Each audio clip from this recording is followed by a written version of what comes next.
Fantasy and how it contributes to sexual arousal dysfunction, especially ED. I'm Dr. Trish Leigh. This is a question that I had from a viewer, and I wanted to make sure to get you your answer. So the idea is, let's think about what fantasy is. If you're fantasizing, the essence of fantasy is to take you away from your reality. So the first thing I want to do is distinguish fantasy versus reality. Because a secondary component to this question is it okay to fantasize about your partner? This will be an important aspect. So, fantasy, reality. If you're fantasizing about porn-influenced scenarios, acts, situations, people, performers, especially the higher level intensity fantasy that you're going to, what I want you to know is it's porn-influenced thoughts that are internalized. Fantasy inherently is an unreality. So you might be fantasizing about a future experience with your partner, and that's a little different, but it's still not in the present moment. It is escapism from your present reality. So fantasy plays a very important role for people, usually, whether it's sexual or not, to take them away from their present moment and have them be able to think about something else that's pleasurable as an escape. So I want you to realize reality, fantasy, reality of the moment. Why are you going to fantasy in the first place? It's typically for mood regulation. So if you're working and you have a project that you need to get done, but now you start fantasizing about something that's porn influenced or even your partner, you are taking yourself out of your current reality. It's a type of dissociation. And of course, if you fantasize towards sexuality, you're going to that fantasy for dopamine. When hypersexuality has been in the mix for some time, usually a consistent, frequent, and sometimes intense amount of time or experience in your life, it becomes the go-to for mood regulation.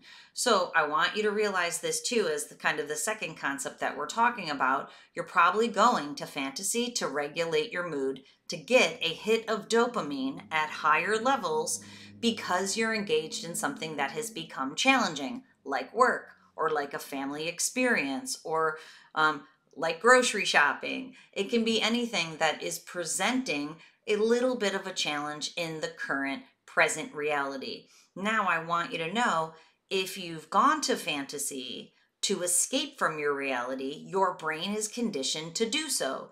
What that will do is leave less dopamine in your life where there would have been dopamine through your work, through your family, and now instead there's more cortisol. There is more stress in that activity.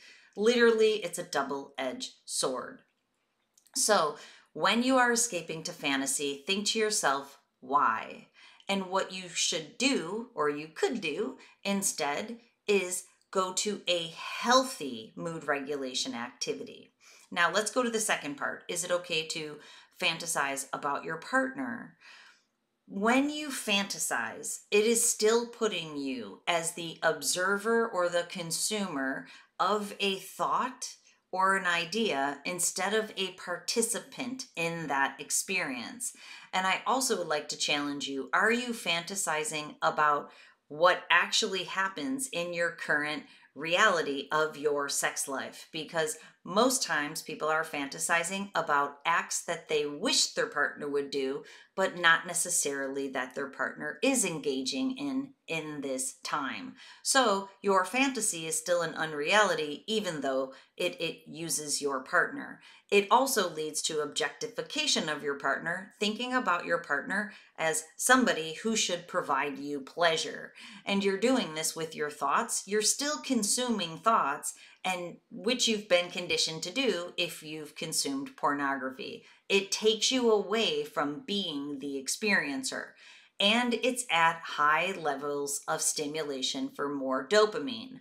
So to bring this all together, when you go to fantasy for more dopamine, you're taking yourself away from making it so that that experience with your partner is the highest level stimulation that you have. So if the very high stimulation that you were giving your brain from sex was having it with your partner, it would be an experience. That's what we want you to lead your brain toward. Every time you fantasize, and especially if it's about something that's higher level stimulation than your actual sex life, you're leading yourself away. And what that will do is contribute to your erectile dysfunction and make it difficult for you to heal. So, the way through is to not desensitize your brain through masturbation and fantasy, definitely staying away from high level stimulation of porn or sexual media, and reconditioning your brain to go towards the experience of being with a partner for the highest level of stimulation.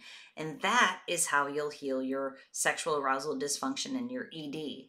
So I hope this answers the question. So if we're going to say, is it okay to fantasize about your partner? The idea is if you're thinking about being with your partner soon and it's foreplay and you're actually thinking about what you're going to be doing, then healthy fantasy leads you towards that experience. But if you're supposed to be working and you start thinking about some porn influenced scenes where your partner is at play instead of a porn performer, that's taking you away from your current reality, and it's also going to make it more difficult for you to have an erection with your partner. All right, I hope this helps you out, and until next time, control your brain or it'll control you.